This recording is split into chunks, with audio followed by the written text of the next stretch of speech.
Bien, pues como estábamos hablando, Antonio, decíamos que la verdad que es una de las ideas que pulula en torno al pensamiento común que hemos tenido y que hemos compartido durante todo este tiempo, porque Antonio Maillo no es solamente un político al que respeto muchísimo, sino que además se ha convertido durante estos años, desde que compartimos espacio político en su momento hasta cuando lo hemos dejado de compartir y hemos estado en partidos distintos, en un amigo con el que he compartido reflexiones en torno a precisamente esta idea, la idea de la verdad. Ayer, para preparar el programa de hoy, estuve viendo la entrevista póstuma de Anguita, que para mí es una de las mejores por la tranquilidad, por la parsimonia y por lo sosegado de la reflexión. Y precisamente hablaba de esto, Antonio, de la cuestión de la verdad y de la pérdida de valores éticos y morales que guían a la izquierda y que hoy parece que se están perdiendo. ¿Qué opinas tú respecto a eso? Yo creo que, una de mis principales preocupaciones es precisamente recuperar en este combate ideológico que hay y campo de batalla tan abierto en el mundo actual, que la izquierda tiene que construirse con valores y valores diferenciados. Y no siempre está siendo así, con lo cual eso significa que tú neutralizas tu proyecto alternativo. Y creo que es decir, ser coherentes con lo que se piensa, no caer en las trampas de una lucha por la narrativa, sino por la búsqueda de la realidad y la caracterización de la realidad tal cual es, me parece fundamental para un proyecto de izquierda. Es decir, cuando hablamos ahora de Andalucía, tenemos que hablarlo desde la verdad, que muchas veces es cómoda y otras veces es incómoda. Pero es lo que nos da solidez con el tiempo. Es decir, no podemos estar a susto y muerte permanente, valga esa expresión. Es decir, no, porque entonces son proyectos de muy corto plazo y la sociedad los percibe. Y también perciben cuando un proyecto es a largo plazo y por tanto no te dejas sacudir con los vaivenes del oportunismo, de qué es lo que sienta más o más like tiene, cuántos me gusta, sino buscar que el impacto y la reflexión que nosotros tengamos sea una reflexión crítica de gente a la que le respetemos la inteligencia, que eso me parece muy importante. La izquierda tiene que respetar la inteligencia colectiva. Total. Y creo que en ese reto en el que nos movemos. Y nosotros con la apuesta por Andalucía que hacemos, nosotros somos los del himno de Andalucía, ¿no? Sea por Andalucía libre. Pues somos gente que tenemos que transmitir con pedagogía, pero una defensa de valores. La batalla en Andalucía va también de valores, de cuál es esa reivindicación de esa Andalucía de vida en común, del bien común, del vecino que te deja la casa, del que te ayuda cuando ve que la vida se te ha torcido, de la solidaridad cotidiana. Esa es la reflexión que hay que hacer, y hay que hacerlo con un proyecto de izquierda. No me vale que se neutralice una opción u otra en Andalucía. Y lo que decía Julio en su entrevista, que un poco era el colofón de toda una trayectoria, ¿no? Total. Era el sentir que la buena política se hace incluso a veces asumiendo opiniones que en ese momento no están maduradas por la mayoría social. Y yo creo que eso hay que defenderlo. Mira, nosotros tenemos un proyecto de defensa del 99,7% de la población andaluza. Nosotros tenemos fichados 17.000 súper ricos andaluces, que vamos a por ellos para que paguen impuestos, a eso, al 0,3. Pero muchos del 99,7 piensan que están en ese lado. Sí, o que aspiracionalmente pueden estar en ese Nosotros lado. vamos a construir que esa mayoría social real a la que nosotros defendemos en el bien común, en la búsqueda del bien común, se incorporen políticamente, y eso hay que hacerlo con paciencia, con pedagogía y con mucha coherencia.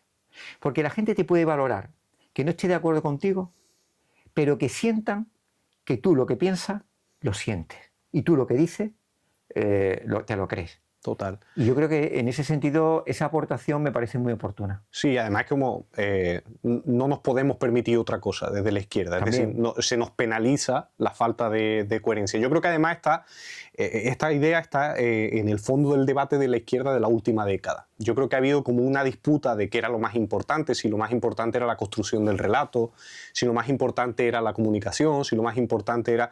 Y yo ahí siempre he dicho lo mismo, es que no entiendo cuál es la discusión de la importancia. Es decir, todo es urgente y todo necesita que se haya. Cada militante debe ocupar el espacio que le corresponda en cada momento. Pero sí que el debate de fondo siempre tiene que ser que los valores y la ética estén presentes en nuestra acción política y que intentemos mantener esa coherencia. Entre otras cosas, porque cuando luego vamos a la disputa política de verdad contra el adversario, en este caso aquí en Andalucía con Moreno Bonilla, debemos hacer valor de nuestra ética y defender, pues lógicamente, que la libertad, la fraternidad y la igualdad son palabras que tienen mucho peso. Que cuando la derecha usa la palabra libertad, cuando nosotros defendemos que la libertad no es posible si no hay gente que tenga todas sus necesidades básicas cubiertas, estamos defendiendo una idea de valores bien arraigados en la historia, que es la idea de la fraternidad. La fraternidad, correcto. Es la fraternidad el núcleo fundacional y de existencia y de objetivo, la fraternidad y la justicia social. La fraternidad, que es la extensión de los derechos a todos. Que todo el mundo tenga, solamente así se puede hablar de igualdad, solamente así se puede hablar de libertad. Y yo coincido también en algo que ha reflexionado que me parece muy importante, que es que los propios valores de los que nosotros nos impregnamos tenemos que practicarlos en el camino. Efectivamente. Es decir, no podemos decir vamos a una sociedad de fraternidad y no practicarlo en el Mientras nos camino. Matamos, ¿no? No, nos matamos y después somos fraternos. Claro, no, claro. Perdón, vamos a ser fraternos para dar credibilidad a que somos diferentes. Efectivamente. A que somos diferentes. Nosotros no somos como ellos, no somos como la derecha, que tiene muy claro el objetivo individualista de un modelo social que rompe las costuras de la igualdad. Y yo celebro que además haya gente tan extraordinaria como tú, que además nos conocimos cuando yo estaba en el instituto, tuvimos conversaciones, y además que demuestra una cosa muy importante, que a mí me gusta, que es que en la batalla donde estemos, no importa a dónde te acoges por tradición política, en qué organización, sino en que la reflexión sea colectiva y cohesionada. Claro. Es decir, tú puedes, desde un frente diferente al mío, llegar al mismo camino. Y por tanto, a mí no me establece un prejuicio según de dónde seas, sino a dónde quieres llegar. Que además eso era la justificación de la propuesta unitaria de carácter político. Es decir, cada uno viene de una tradición política, cada uno viene de una película vital que lo lleva a una conciencia. Hay gente que tiene conciencia de izquierda porque su propia vida ha sido un camino que le ha llevado a eso. Otra gente, desde cierta comodidad material, sin embargo, opta por una cuestión de conciencia. Pero al final lo que importa es que nos une el objetivo común, ¿no? Y el objetivo común de la izquierda es muy noble. A mí me encanta, Total. me enorgullece. Luchamos por cosas maravillosas. Acabamos de estar en la manifestación con los padres y madres que están agobiados por la desatención a sus hijos, que hay alumnado de necesidad educativa. Necesitan un gobierno que los proteja, que los cuide. Están angustiados y lo que tenemos que darles es tranquilidad. Y nosotros somos gente que tenemos muy claro cuál es nuestra opción. Que si nosotros no estamos en la ambivalencia del PSOE, que siempre el PSOE hace una internacional progresista en Barcelona de intervenir el mercado, pero el martes siguiente le dice a nuestro ministro que cuidado, que hay que respetar, que no hay que ir tan la vivienda, rápido, que no hay que ir tan fuerte, ¿no? Nosotros no, nosotros somos gente que dice a la gente, bueno, puedo no estar de acuerdo, pero respeto tu coherencia. Y sabes que si hablas de dar gratuidad a la educación de los que más lo necesitan, lo vas a hacer. Y esa fuerza de la coherencia es la que, por lo menos para mí, es un motor ese reconocimiento. Y creo que la introducción de valores en el camino también. Si somos fraternos, lo tenemos que ser aquí también. Sí, además yo ahí también hago una reflexión respecto a eso. Creo que últimamente, dentro de nuestro propio espacio, y eso lo proyectamos hacia afuera, hay una lógica que también impera aquí en Andalucía, en otros espacios políticos distintos por Andalucía, que es pensar que la política es una cuestión que se hace desde la voluntad. Y nosotros, como tradición marxista, sabemos que la política no se arranca desde la voluntad, sino que se arranca desde la correlación de fuerza. ¿Cómo podemos hacer o qué estamos haciendo desde Por Andalucía para cambiar esa correlación de fuerzas en la calle y para hacer de verdad política efectiva? Porque uno puede decir muy alto y con el puño muy apretado lo que quiere, si tú no tienes una correspondencia en la calle. Eso yo siempre lo pongo con el ejemplo que pasó en los años calientes de la protesta del 15M, cuando se presentó el mismo decreto, el mismo proyecto de ley de vivienda en Cataluña, con todo el Parlamento rodeado de gente y con un gobierno conservador, y se aprobó, y aquí con una mayoría del Partido Socialista se cayó atrás porque el Parlamento, alrededor del Parlamento no había absolutamente nadie. ¿Cómo podemos cambiar esa correlación de fuerza hacia afuera? Pues esa es la virtud de la coalición por Andalucía, que es que frente a muchas veces la sensación injustificada de que a lo mejor los partidos están siempre mirando a lo suyo, esto ha sido un servicio social, porque ha sido obedecer a un mandato popular unitario para construir un proceso que vaya más allá de la institución y más allá de los partidos. Es decir, la virtud que tiene Por Andalucía es que es un proyecto que no solo se va a basar en el trabajo institucional, sino que se tiene que basar y mucho en la movilización social. en el activismo social y en el compromiso desde la calle. Y organizadamente, que se va a organizar con partidos y no solo, sino también con un trabajo de personas que a título individual también se articulen en un proyecto colectivo. A mí me parece que esas son las dos virtudes. Y creo que la alegría que supuso el acuerdo de la Semana Santa, que culmina un proceso llevado año y medio antes, es un síntoma de cómo se produce esa comunión entre amplios sectores progresistas de izquierda que quieren una propuesta unitaria y la respuesta satisfactoria de satisfacer esa demanda por parte de las organizaciones. Y ahora el reto es no solo electoral, porque todos sabemos que las políticas transformadoras, y tú lo has explicado muy bien, si no van acompañadas de un impulso social, son vencidas por los poderes fácticos que existen en nuestro país, los que no necesitan ni salir en la prensa, ni tertulia de la sexta, ni tienen que llaman por teléfono sin esperar ningún secretario y hablan con el gobierno directamente y ponen límites que están en los consejos de administración que controlan nuestra energía. O sea, tú imagínate lo que es un país como nosotros. A mí me hacía mucha gracia en el proceso de Cataluña, cuando hablaban de la independencia, digo, ¿de qué estáis hablando de independencia? Un país que además decide la política energética un consejo de administración de 10 familias de financieros.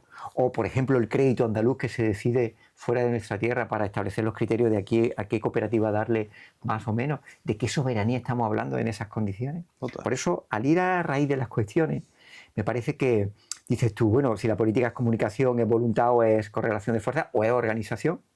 Yo creo que lo es todo. Es toda, efectivamente. Es todo. Es como que Ese es el sentido común. Claro, lo que uno puede elegir es dónde pone su esfuerzo. Eso es. Y además que ese esfuerzo sea compatible. Efectivamente. En una organización ecologista, en un partido político. Absolutamente. Y el participar en un partido político no te cierra a que sea ese partido político esa aspiración holística que había en la etapa fordista, ¿no? Industrial, de el partido lo es todo. No, ya eso se acabó. Aquí somos organizaciones, tú te articulas de una forma, pero la haces compatible para contribuir con otra gente a ser relevante. Además acabó, y como algo constatativo, es decir, no sabemos si es bueno o es malo que aquello se acabase. Sencillamente se acabó. Se acabó, es decir, efectivamente. Y algo que es muy importante en cualquier propuesta política que tenga futuro es caracterizar bien el presente. Como tú te equivoques en el diagnóstico de la realidad, totalmente. Tú estás fuera. Sí, sí. Y creo que ese aliento y ese apoyo a esta propuesta unitaria va a tener su respaldo, y yo confío que lo va a tener de manera bastante abrumadora, y porque la línea de la historia es clave. Es decir, ahora mismo hay una dicotomía en la que el fascismo nos puede pasar a degüello a todo. Y cuando digo a todo es a todo, y ya no hablo físicamente. Hablo de todos los valores por los que hemos luchado y la concepción de la vida tal como la tenemos, ¿no? Y claro, oye, estamos hablando de palabras mayores, ¿no? Y estar a la altura de ese reto histórico es una de las aportaciones que hace por Andalucía. Yo creo que hay otras organizaciones que se han equivocado pensando que solo van mejor a construir profundización democrática y reforma, y creo que la virtud de Por Andalucía es que coincide con el saber popular, popular y con el sentido común popular de que unidos podemos tener más fuerza que desunidos, ¿no? Absolutamente. Yo hace poco leí un libro se llama El fin de la paciencia, de Sean López. Eso me lo tengo que apuntar yo. Es un tipo interesantísimo e inteligentísimo, que hacía ese análisis precisamente en el que introducía dos elementos fundamentales, ¿no? Uno de ellos había sido la caída de las organizaciones de masa a este lado y al otro. Es decir, también la derecha está perdiendo la capacidad de las organizaciones de masa. Se han caído, se han descompuesto, ¿no? El neoliberalismo ha conseguido romper todas las redes, tanto las más conservadoras como las progresistas. Y metía otro elemento que creo que es el gran ausente para mí, no solamente en los debates en el hacia afuera, que lo sigue siendo, sino también en el hacia adentro. Y tiene que ver con lo que tú has dicho. Hay organizaciones que están pensando en vamos a construir despacio, que no tenemos prisa. Y yo creo que eso es casi temerario hoy, y me explico por qué. Es absolutamente temerario. En el caso del cambio climático, los científicos nos dicen que tenemos aproximadamente 3 décadas para revertir o para acometer la descarbonización de la economía, ¿no? Era la segunda reflexión que introducía Sean López. Entonces, dentro de ese contexto, ¿cómo podemos hacerlo? Y yo creo que ese ha sido el gran acierto de Por Andalucía, y ha sido el gran acierto que hemos tenido manteniendo ese diálogo durante este año y medio, que era ejercer la responsabilidad de, oye, aquí hay una cuestión hay cuestiones que son urgentes, que son de emergencia, de auténtica emergencia. Acometer la desigualdad, la vivienda y el cambio climático y la descarbonización de la economía como elemento ineludible y que no tienen que ver tanto con una cuestión pasional de la izquierda de construir un proyecto político ambicioso a largo recorrido, sino que tienen que ver con qué hacemos hoy en la coyuntura presente, ¿no? Es que no hay tiempo, es que no hay tiempo. Y tú has planteado dos elementos que son condicionantes de las condiciones materiales de esta generación y la siguiente, que es la crisis climática, o sea, tenemos una crisis climática que determina nuestra forma de vida y por tanto que no puede esperar porque puede ser irreversible y por tanto digamos que podría provocar una explosión civilizatoria, incluso de la propia supervivencia del ser humano, ¿no? Y después tenemos elementos materiales que no pueden esperar, es decir, y tú has planteado el más descarnado, que es el de la vivienda. Y fíjate, el de la vivienda que tiene que ver también con la condición humana, porque el ser humano cuando evoluciona es gracias a que tiene alimentación para el recolector cazador, tiene alimentación para sobrevivir, pero tiene algo de alojamiento para sobrevivir. Se aloja en una cueva y ahora nos alojamos en piso, pero el elemento consustancial a la evolución humana tiene que ver con la vivienda, con el alojamiento. Es decir, y ahora vivimos una emergencia en la que se aleja a la gente de un derecho que no es un derecho adquirido en el siglo XIX gracias al movimiento obrero, es un derecho adquirido consustancial a la propia especie humana. Absolutamente. Que sin vivienda tú no sobrevives, así, directa, físicamente, ¿no? Y una de las grandes contradicciones que hay ahora mismo, que es la insatisfacción de la demanda de vivienda, que exige urgencia. Es decir, tú a la gente no le puedes decir, no, vamos a construir un proyecto de izquierda que tiene largo plazo porque queremos ir despacito, sin tampoco mucha prisa. No, pero es que mientras vas despacito, sin prisa, el neoliberalismo te está comiendo todo. Efectivamente. Te está devorando como el monstruo de las galletas en las que vivimos algunos en el barrio Sésamo. Es decir, es que son elementos de emergencia que necesitan respuestas políticas emergentes y de emergencia, que necesitan respuestas inmediatas y necesitan respuestas factibles. Me parece eso muy importante. Y valientes. Y valientes. ¿Por qué? Porque se pueden hacer. Mira, el Real Decreto de la prórroga de alquileres ha tenido varias virtudes. La primera, que hay mecanismos legales que pueden permitirlo. Cosa que antes ni se pensaba que eso podía ser una posibilidad. Que pueden permitir decir, familia inquilino, quedaros tranquilos porque aquí no se os va a subir la vivienda al 40 ni el 50% ni el 10%. Por tanto, hay mecanismos. Segundo, resulta que tú afrontas una batalla que te ridiculizan y se convierte en una batalla que ha ganado socialmente porque la inmensa mayoría de la población, independientemente de quién gobierne, está de acuerdo con la prórroga de los alquileres. Total. Incluso los tuyos. Incluso los tuyos a los que has votado tú en contra de sus intereses. Entonces, cuando tú haces esas batallas, las haces desde la reivindicación de los valores que apuntaba al principio, de hacer pedagogía política por propuestas que surjan de la convicción. Y que aunque al principio tengan un poco recorrido o te ridiculicen, que es una de las técnicas que se tiene para que las grandes apuestas no se hagan, tú te muevas por una ética de la convicción. Y no es una ética de los me gusta de Facebook, por poner un ejemplo, ¿no? Sí, sí. Quiero decir, no, esto no funciona, pues buscamos otra cosa. No, no, tú sigues manteniendo tu posición, haciendo pedagogía. Pero sobre todo, ¿cuál es el motor de mantener una idea?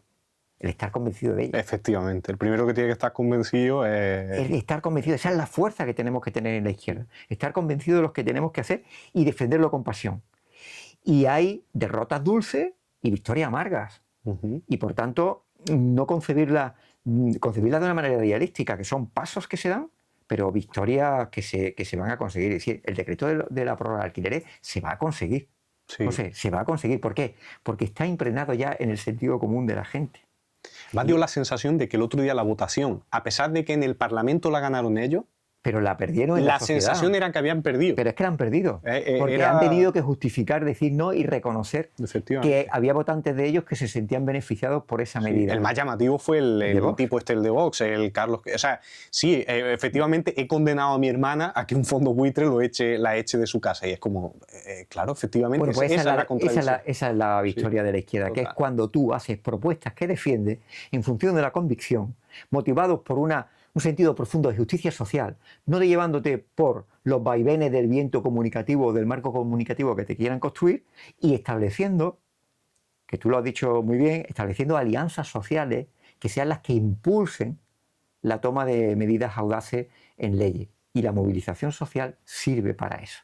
Y estoy convencido de que esta sacudida en términos demoscópicos de que la gente está de acuerdo con el decreto se puede convertir en una movilización que va a hacer que haya gente que tenga que modificar el voto, ¿no? Sí, y además está perfecta esa última reflexión porque, o sea, cuando aquí hablamos de que hay que construir en base a un realismo político, que son las condiciones que nos asolan hoy, que es decir, oye, es que la reflexión esta que hacía César Rendueles en su epílogo del último libro que sacó sobre Marx, en el que hablaba del cambio climático, y decía, es que a lo mejor la próxima vez que el viejo topo asome la cabeza, resulta que lo que se encuentra es un cementerio. Claro. ¿No? En base a esa reflexión, no queremos caer tampoco en una suerte de cinismo de corto plazo, de regate de corto plazo, en el sentido de decir, no, claro, como esto es lo que se puede hacer, pues hay que conformarse con esto. No es una cuestión de conformismo, muy al contrario. Nosotros tenemos un ojo en el presente y un ojo en el futuro. Es más, se pueden tomar medidas que se acierta si las ves dentro de un objetivo estratégico. Total. Es decir, mi aspiración es a la igualdad social. Y la pregunta es, ¿la mejora del salario mínimo ayuda a eso o lo dificulta?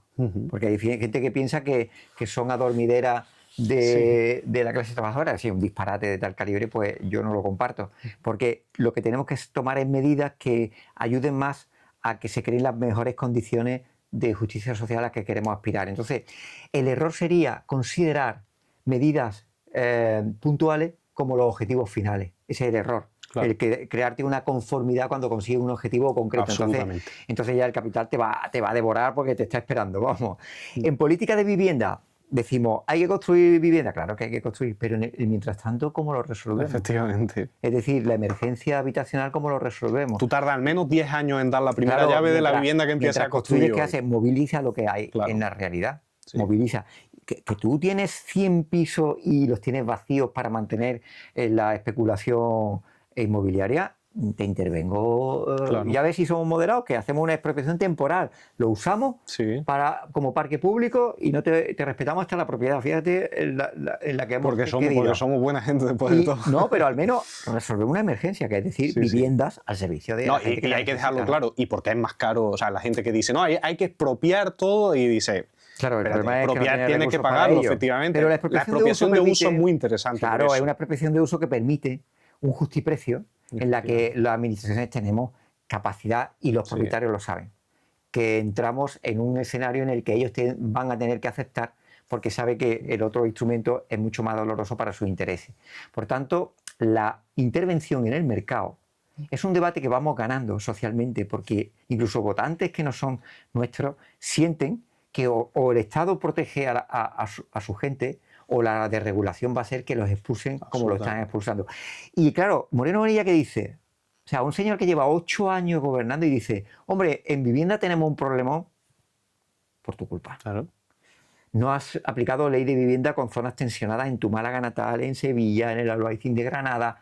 ¿Qué me estás diciendo? Que simplemente con declaración de zonas tensionadas tenemos tope a los alquileres y tranquiliza a la gente que no estén temiendo una subida desproporcionada. Pero es que no ha hecho nada, no solo no ha hecho nada, es que ha vendido patrimonio. Efectivamente. Sí, se ha dedicado a vender patrimonio. Entonces, la gente de la sociedad andaluza tiene que saber, una sociedad andaluza que busca el bien común de manera mayoritaria, tenemos que quedarnos afónicos. Yo tengo un reto, que es quedarme afónico al final de la campaña para llegar a todos los rincones de Andalucía con nuestra propuesta política, porque es una propuesta realizable, es confiable, es factible y encima de justicia. Sí. Y se está cometiendo una gran injusticia en Andalucía y anteponiendo una suerte de salseo de sonrisa de plástico, que son las sonrisas de los estafadores, no lo olvidemos. Y además, no engañar a la gente. Eso es muy importante. El que te diga, yo mañana, si gobierno con mayoría absoluta, soluciono el problema de la vivienda mañana, miente. Totalmente de acuerdo. Además, esa frase la he dicho yo también. Me alegro, José Manuel. Lo dije hace unas semanas que dije, quien te diga que el problema de la vivienda se resuelve en un pispá, te está mintiendo. O con una sola medida. No, la medida para arreglar lo de la vivienda es expropiar, dice. No, hay muchas. Te está mintiendo. Hay muchas colectivas, compatibles y complementarias y con un elemento que no aparece mucho, que es la intervención y la participación activa de los ayuntamientos en la resolución de la vivienda y la gestión del parque público, porque ellos son los que conocen la realidad de sus pueblos, de sus ciudades, de sus distritos, y creo que movilizar un gran parque público de vivienda exige una concentración de recursos. Mira, ahora mismo hay 700 millones de euros estancados en el presupuesto de las fianzas de los alquileres. 700 millones sin movilizar para hacer política de vivienda. Eso lo está haciendo ahora mismo el Partido Popular y la gente dice, ¿y esto cómo es? Bueno, la gente se marea porque a veces no sabe, no tiene conciencia de que los 700 millones, pero le podemos decir que con 700 millones podemos construir 200 institutos. O sea, por ejemplo, es decir, estamos hablando de una barbaridad de dinero para resolver servicios públicos y política de vivienda. Y la pasión que nos mueve por Andalucía, y la que a ti te ha movido como parlamentario en este tiempo, con un brillante ejercicio del parlamentarismo en el sentido más genuino y puro que es la alianza social, el elevar a categoría legal lo que es anhelo popular. Yo creo que la gran virtud que tenemos es tener elaborado toda una serie de propuestas, tener esa convicción de que podemos resolverlo, y ya lo que nos falta es convencer a la gente para que nos vote y sienta que nosotros somos el voto confiable de la izquierda andaluza. Y yo creo que esa batalla la estamos ganando. Esa batalla hemos ganado un cambio de estado de ánimo formidable.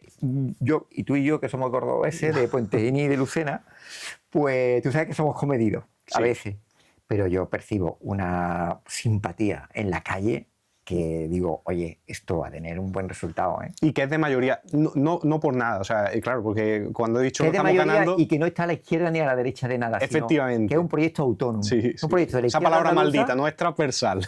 No, es un proyecto autónomo de izquierda que apuesta por lo público, pero no estamos al rinconcito de nadie, ni a izquierda ni a derecha. Somos un proyecto que al que le guste, que se incorpore. Y yo estoy convencido que en esta costura de certidumbres que se ha dado con estas políticas, hay mucha gente que nos va a apoyar. Claro. Y es esa cuestión, o sea, el Partido Popular no tiene proyecto de vivienda nuevo. Es decir, la receta lo hemos visto, la última ley que ha aprobado era la misma receta que ya aplicó Aznar en su momento y que ha generado el suicidio en materia de vivienda que generó el gobierno del Partido Popular, que lo estamos sufriendo ahora.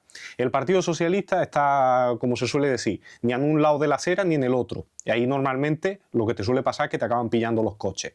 Nosotros estamos convencidos de que tenemos las herramientas, las propuestas, la seriedad, que sabemos lo que ha pasado en materia de vivienda, porque hay mucha gente que dice medidas mágicas, ¿no?, con respecto a la vivienda, que sabemos, por ejemplo, que simplemente hay que estudiar un poco, como decía el bueno de Anguita, estudiar un poco para saber cuáles son las medidas que han caído a través del Constitucional que intentaban regular de una forma distinta la vivienda. Sabemos cómo hacerlo. Tenemos experiencias de sobra en Asturias, que se está aplicando ahora, en Navarra. Tenemos experiencias de cómo se hace. Simplemente es tan sencillo como decir, nosotros tenemos una receta, tenemos un recetario.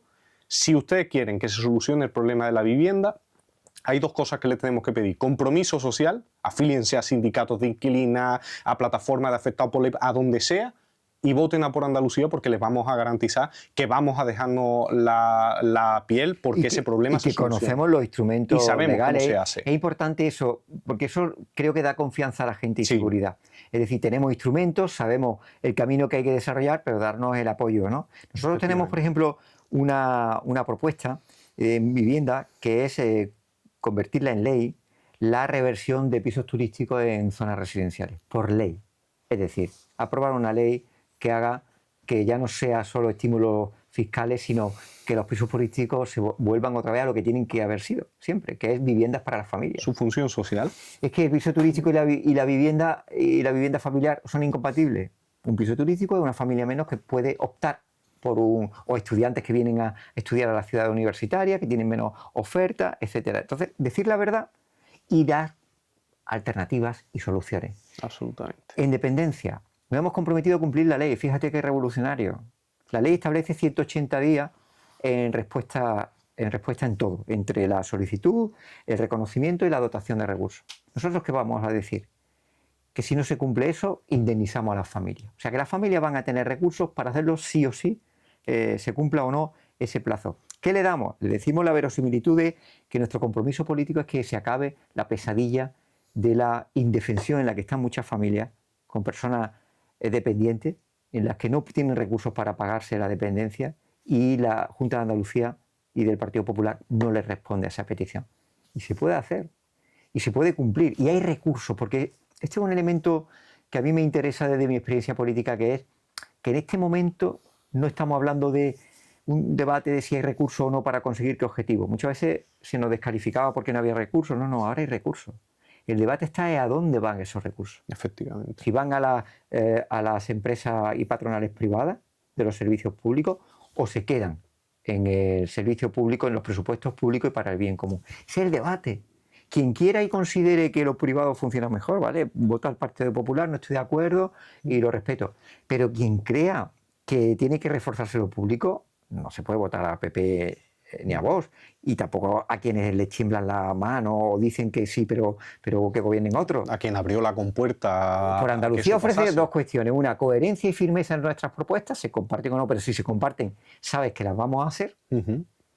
Y segundo, que tenemos voluntad de gobernar. Nosotros no es decir, oiga, usted tiene que aprobar una ley. No, no, la vamos a hacer nosotros si podemos. Y vamos a hacerla en el gobierno. Y vamos a asumir diálogo social. Y vamos a activar y crear una tensión que es necesaria, pero desde el gobierno y con el BOJA, para convertir en realidad lo que son aspiraciones y anhelos populares. A mí me parece que la utilidad del voto es, coño, no, yo te voto, pero no voy a gobernar. Bueno, pues mire, yo sinceramente no votaría nunca a alguien que dice que nunca va a gobernar. Yo quiero crear confianza en quien dice que va a gobernar y se va a dejar la piel. Y por cierto... Que para eso ya están los movimientos sociales. Totalmente. Tienen su naturaleza, claro, que es crear una tensión, las organizaciones sociales, los sindicatos de clase, etc. Y otra cosa, estamos aquí en política para quemarnos, ¿eh? Efectivamente. Estamos en política para quemarnos, no para tener niveles de popularidad, para desgastarnos en la acción, para dar lo mejor de nosotros, pero sentir la satisfacción que después de nuestro trabajo la vida de la gente ha mejorado. Absolutamente. Es que eso es el premio más grande que se le puede dar a uno. Y tú sabes, igual que yo, que cuando hagamos política de transformación o recuperación de servicios vamos a tener enemigos muy poderosos que han invertido mucho y que nos van a permitir que esa expectativa de ganancias se diluya. Pero, chicos, para eso estamos en la... No, es que nos van a dar, pues claro, es que te metes en la izquierda y ya sabes lo que hay. Que aquí la única forma que tenemos nosotros no estamos ni en consejos de administración, ni somos banqueros, ni tenemos pasta gansa. Tenemos organización, de los que no tenemos otro patrimonio que ese. Y yo creo que es apasionante sentir que tú participas de una política gracias a la cual gente que tú conoces mejora su vida. No me digas que no es hermoso y que no mueve las energías que nos mueve a la hora de plantear el proyecto político que tenemos. Y además no solamente tenemos aspiración a gobernar, tenemos aspiración a hacerlo por delante del PSOE. Hombre, claro, nosotros no tenemos límite, quiero decir. A ver, yo creo que cuando la gente dice, ¿cuánto aspiráis? No, nosotros no tenemos límite. Nosotros vamos con un proyecto de mayoría. Y la gente puede decir, bueno, ahí yo. Sí, pero eso es... Pero tú sabes que en la realidad dice, no, yo voy con un proyecto de mayoría. Yo voy con un proyecto. ¿Tú me votas o no? ¿Lo consigo o no? Puedo tener éxito o fracaso, pero yo voy con un proyecto y te transmito lo que yo haría al día siguiente si tú me das la confianza para ser presidente del gobierno. Sí, pero claro, vosotros tenéis 5 horas, ¿cómo vais a llegar a 45? Yo te digo que la mayor honestidad es dirigirse a la gente para ofrecer respuestas y propuestas que tienen realización, que son realizables. Y por tanto, proyectar en nosotros un respeto al electorado, ¿no? Que sepan que lo que nosotros decimos no solo lo vamos a hacer, sino que son cosas realizables. Sí. Y creo que ahí están, yo creo que la chispa que puede activar a mucha gente, decir, esta gente son votables, a estos vamos a darle la confianza porque se lo merece. Total. Y además, hoy lo has dicho muy bien, Andalucía es experta en dar sorpresas. Totalmente. Y yo te voy a decir otra cosa aquí, ahora que nadie nos escucha. Mira, yo me vine del instituto porque no me voy a perdonar que la sanidad se deteriore. A mí la sanidad me salvó la vida. Y yo quiero que salve la vida de la gente. Sí, si la sanidad pública, yo no estoy aquí, ¿eh? No te olvides. Ni yo ni mucha gente, ¿eh? Que sin la sanidad pública no estamos, que vivimos en Marruecos o en Estados Unidos, los países aparentemente más distantes, y no estamos aquí. Absolutamente. Porque o tienes pasta para pagar un tratamiento anticáncer o te mueres. Y creo que eso es un elemento que a mí me mueve en el sentido de decir, oye, me arrastraría la conciencia muy esclava, ¿no? Entonces, ese proceso de conciencia de decir, joder, hay gente que ha pensado que yo puedo aportar y yo no hacerlo en un momento crucial de los valores que nos han construido como sociedad. Y después los elementos de intolerancia que yo veo, ¿eh? Ese neomachismo ahí potente que niega la violencia feminista, otra vez los insultos a los gays. joder, yo no quiero volver a mi sufrimiento, ¿eh? Sí. Que nosotros, los de la generación de los 60, que en fin, lo pasamos regular, ¿eh? Y los procesos de reconocimiento de nuestra identidad no fueron los de ahora. No fueron... Y yo no quiero volver a eso, ¿eh? Que yo estoy viendo ahora mucha homofobia también instalada y hay que defender valores y conquistas que no se pueden dar marcha atrás, porque en el fondo, si ganas, es que te destrozan la vida tal como tú la entiendes, ¿no? Absolutamente. Era una de las cosas que quería comentar. Digamos que ya hemos hecho como un análisis más abierto de la realidad andaluza y de las cuestiones, pero ahora me interesa una parte, digamos, un poco más personal tuya, Antonio. Yo creo que ha habido un debate en la década pasada de cuánto tiempo se tenía que estar en política, cómo había... Y a mí me parece que tú, cuando hablas de eso, das en la clave de lo que no es tanto el tiempo que tienes que estar dentro, sino el cómo se hace. Y me explico. Tú has sido profesor en Sanlúcar, has sido profesor en Aracena y en los dos sitios has sido concejal. Correcto. Y además volviste a ser profesor después de pasar un tiempo como coordinador general de Izquierda Unida Andalucía y ser portavoz parlamentario, estar en un cargo de gobierno en administración local. Y después de hacer todo eso, te vuelves a tu instituto, digamos, a una vida bastante más tranquila que la anterior, y te vas con una frase que para mí es la frase que más se me ha quedado probablemente que haya dicho un político, que era esa frase de tenemos que hacer compatible la política con la vida. Absolutamente. ¿No? Cuando yo ahora he estado más metido en temas orgánicos y demás, que te llevaban horas, que acababas reuniones a las 1 de la mañana, yo siempre recordaba esa frase porque decía, es cierto que llega un punto en el que no es compatible. Y ahora, después de haberte ido a un instituto, que seguramente estarías bastante más tranquilo de lo que estás ahora y con una perspectiva de vida, digamos, más relajada, te vuelves no solamente a la coordinación general, no a la coordinación general autonómica, sino que te vas a la coordinación general estatal de Izquierda Unida y te presentas como candidato por Andalucía. En un ejercicio de compromiso de alguien que ya tiene su vida, por así decirlo, resuelta, ¿no? Un funcionario, profesor, con tu instituto cerca de tu casa, es decir, con una vida plácida y tranquila, que podría decir, esto no va conmigo, yo ya aporté lo que tenía que aportar. Y sin embargo haces un ejercicio de responsabilidad militante, que es decir, si hace falta, yo me pongo al frente. Vamos a ver, yo creo que primero, si la política no se hace compatible con la vida, no es política o no es buena política. O sea, si la política es sufrimiento, no es buena política. Y yo cuando hice esa reflexión la hice porque, bueno, desde mi fragilidad también personal y física de una grave enfermedad, estaba mucho más sensible a la necesidad de que los debates políticos y la vida política fuera acorde con tus condiciones vulnerables, ¿no? O sea, en la política no puede estar los superhombres y las supermujeres, tiene que estar cualquier ciudadano, ¿no? Esa es la primera reflexión. La segunda, yo hago un compromiso cívico, un compromiso de vida, es decir, el sentimiento de que los valores que me han conformado a mí se vayan por el desfiladero de la historia, se despeñen. Y gente como yo, que era hijo de talabartero y panadera, que estudié el primero en la universidad, con beca, evidentemente, que eso ya no puede ser. A mí me estremece eso, se me pone el vello de punta de pensar que otros Antonios que vengan ahora no puedan hacer lo mismo que yo, que es aspirar a hacer lo que me gustara, que en este caso era la enseñanza, ¿no? Es que son muy fuertes y ahora mismo están amenazados esos valores. Están amenazados absolutamente. Y claro, ahí te sale el decir, hay gente que pide que des un paso porque puede ser útil y tú no lo des, es que entonces estaría con una mala conciencia tremenda, claro. porque también nosotros tenemos ese sentimiento de responsabilidad y tal, que me hace traer a esto. Y yo creo que hay dos elementos que también me gustaría resaltar, que es la necesidad de que cuando uno tenga una responsabilidad política, yo respeto a quien esté más tiempo, muy bien, yo no he sido así, yo he sido concejal, pero estaba en mi instituto sobre todo, voy a cumplir 36 años de profe. Creo que es muy importante estar pegado a la vida, muy importante. Yo he visto a cabezas maravillosas y gente muy noble y con muy buena intención que le ha maleado el cargo institucional durante muchos años y ya se le ha olvidado por qué estaba aquí. Y por tanto a mí me parece que el control de tiempo en política es importante, en los cargos públicos. Después se puede hacer política siempre, claro. He hecho siempre política, pero no desde cargos públicos. Y el elemento diferenciador para mí es que cuando uno está en una responsabilidad, dé lo mejor de sí ese tiempo.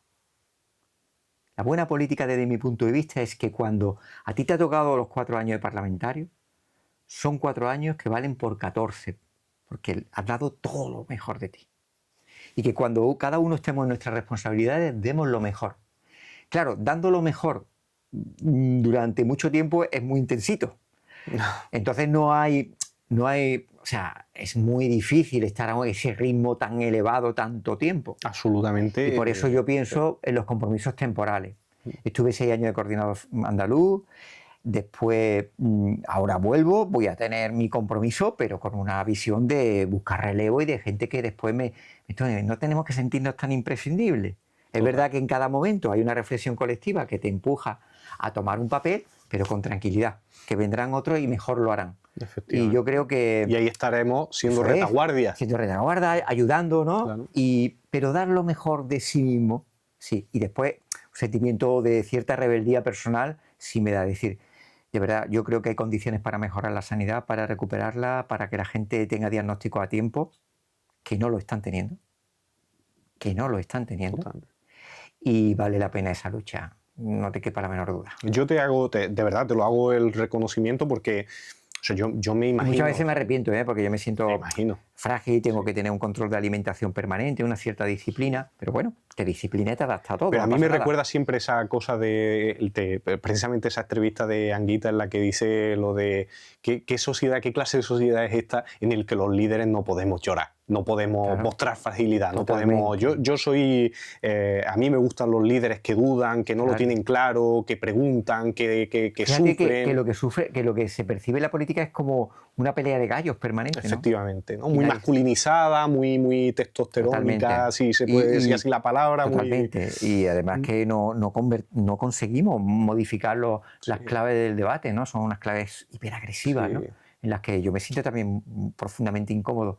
Y creo que hay que reivindicar el sosiego, pero al mismo tiempo la fortaleza de las ideas, porque esto ya entra... Yo veo a mucha gente que se le pone la vena en el cuello y después poca chicha de realidades, ¿no? Así que le hago caso mucho a la gente así suave y tal, pero dice, pero firme. Este va en buena línea, ¿no? ¿Sabes dónde era más feliz en el instituto? Bueno, dando clase, por supuesto, me gustan mucho los alumnos y me gusta, sobre todo, que tiene un privilegio, que es que pulsa la inquietud, te adelanta a los acontecimientos sociales. Cuando mucha gente se pregunta sobre la juventud, tú lo estás viendo.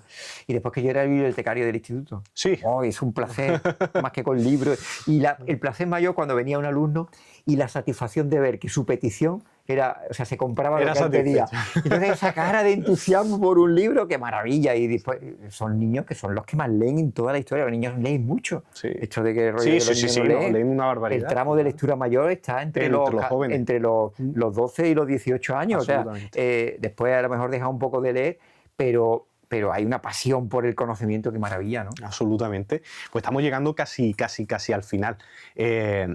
¿Qué piensas de la reflexión de los políticos tienen que tener tiempo para parar?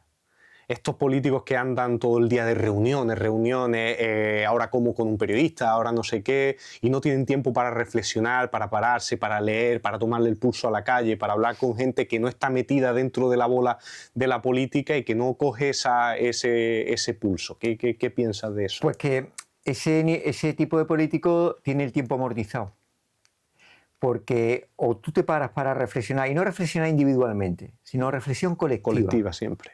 Reflexión colectiva, en la que tú sientas que la confianza que te da la gente no es para que lo que tú pienses individualmente se convierta en categoría política. Creo que hay un error. Total. Se trata de que te ha dado la confianza a la gente porque sabe que tú tienes instrumentos para ser buen intérprete de los anhelos colectivos. Y yo creo que cuando decíamos, damos todo de nosotros durante el tiempo que estamos, es desde el reconocimiento de una fragilidad. Absolutamente. Es desde el reconocimiento de una fragilidad. Cuando tú no estás en el foco, tú estudias más, lees más, y cuando estás en el foco tienes que tener esa atención de no perder la perspectiva de salirte de la coyuntura. Y si la pierdes, estás amortizado, tarde o temprano. Esto es cuestión de tiempo. Entonces, a mí me parece que el mejor perfil político es aquel que sepa interpretar y establecer mecanismos para que los anhelos colectivos sean representados por ti. No para que tus anhelos personales sean absolutamente asumidos por los colectivos independientemente de la opinión que tienen de ellos. Y me parece que esa reflexión al pensamiento, que por cierto tú la has practicado y además te hemos percibido como la has practicado, salirte de la coyuntura para ir más allá de 140 caracteres y más allá de un buen discurso de punch en el Parlamento, me parece que también transmite que hay gente y perfiles políticos formidables en el sentido de ir más allá de la coyuntura, porque es donde podemos llegar a las soluciones estratégicas. Mira, una senadora colombiana me dijo una vez, Maillo, hay una razón por la que vale la pena estar en un gobierno, con todas las contradicciones que tenemos allí, que es hacer reformas estructurales, porque las reformas estructurales que tú consigas hacen que sean irreversibles y que aunque venga la derecha otra vez no puede. Y esa tiene dos componentes, un componente de audacia política en términos legales y un componente de ganar el sentido común de la sociedad en términos sociales.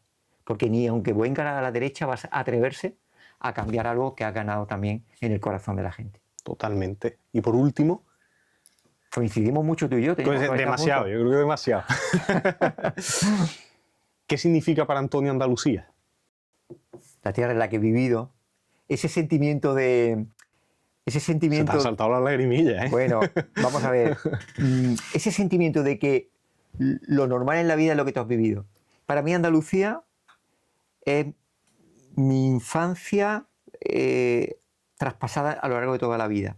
Yo nací en Lucena, en Córdoba, y para mí es lo maravilloso de un patio de vecinos donde tomábamos el fresco todas las noches, que era maravilloso, los niños jugando hasta las 12, la 1 de la mañana, entre las conversaciones de los mayores y los juegos de los niños, ese sentir de comunidad de vecinos, de patio blanco, de intervención y afectación de todo lo que les ocurría a la comunidad. Después estudié aquí en Sevilla, que es una ciudad que me enseñó a la conciencia política, en la que yo descubrí una izquierda sevillana combativa y luchadora. Y trabajé en Sanlúcar y en Aracena, donde compatibilicé mi compromiso docente que siempre he querido tener. Nunca he querido depender de la política, eso es algo del que me siento muy orgulloso, y el trabajo político, ¿no? Entonces, claro, he vivido en muchas tierras, conozco mucho la realidad andaluza, sé la potencialidad que tenemos y sobre todo sé que los valores que nosotros tenemos como sociedad son unos valores, no quiero ser conservador, pero que tenemos que cuidar porque son valores contrahegemónicos a lo que se está instalando en la sociedad en general. Se está instalando el individualismo, el odio de clase, la xenofobia, el rechazo al de al lado, y Andalucía ha sido acogedora, tierra de acogida, de ayuda al que lo necesita, al que se le tuerce la vida, de ese olfato para detectar quién tiene dificultades y debajo del silencio del vecino o de la compañera indagar sobre lo que le está ocurriendo. Es el abrazo cuando lo necesita, eso es Andalucía. Es una vida en común que tenemos que reivindicar y que además tenemos que exportar. Nosotros exportamos muchos tomates, berenjenas y productos agroindustriales y tenemos que exportar también valores de la vida en común. Y no es que me emocione, es que uno es donde ha nacido, de donde, y se le coge pase, pellizco. ¿no? Bueno, y mucha vida y un sentimiento de que forma parte de una forma de entender la vida muy, muy específico. Y que además, cuantas más visitas haces fuera de Andalucía, te das cuenta de tu propia idiosincrasia. Totalmente.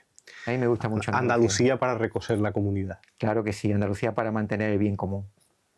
Vale, pues venga. Pues como puedes ver, tenemos una colección de libros aquí encima de la mesa. ¿Con cuál te quedarías tú? Yo creo que ya tengo los dos míos, ¿eh? Ah, tienes dos, tú tienes dos. Yo tengo dos. Mira, pues yo me voy a quedar, o sea, la retórica de Aristóteles ya la leí en su momento, cuando estudié, pero me voy a quedar con Ana No, de Agustín Gómez Arco, porque es la memoria de esa Andalucía digna. Es decir, a alguien, una Ana, que se le muere el marido, le matan el marido y los dos hijos mayores, que el hijo menor está preso en las cárceles franquistas fuera de Andalucía, que va a visitar con todas las dificultades de la más absoluta pobreza a su hijo, con un trozo de pan y aceite que hace ella. No tiene ni dinero para comprar aceite. Y esa dignidad desde la absoluta dificultad de la vida, ese orgullo del lazo emocional que le une a su hijo, a mí me emocionó. Gómez Arco es uno de los escritores que más impacto me ha generado. El Cordero Carnívoro también me generó mucho impacto. Y es un autor que ha sido injustamente tratado en Andalucía y que afortunadamente ahora ya empieza a ser reconocido, cuando, por cierto, era un autor que lo leían los estudiantes de los liceos franceses. Fíjate. No sé si lo sabías, pero No lo Agustín sabía, Gómez no lo Arcos, sabía. que se exilió Sí. de su tierra de Almería, se exilió de España, y resulta que sus libros eran leídos en los liceos, los institutos franceses. Qué bueno. Pues Me quedo con ganas, ¿no? yo lo descubrí hace poco. Venga, yo entonces voy a hacer también un esfuerzo, me voy a quedar solo con uno. Yo me quedo con el de los nadie de la guerra de España. ¿Tú sabes que lo intuía? Sí, Porque es un discurso que tú has trabajado efectivamente, mucho. porque yo cuando entré en el Parlamento prometí, ¿sabes? En el Cuando uno discurso jura el de cargo, sí. por los nadie, porque yo soy auténtico, siento devoción por Galeano. Es como yo siempre que tengo una crisis existencial recurro a dos personas, Galeano y Anguita. Son como cuando me siento desubicado, ¿no? Aunque haya lógicamente reflexiones que estén desactualizadas, que hay cosas que no concuerdan con el presente, pero como mis asideros morales son Anguita y Galeano.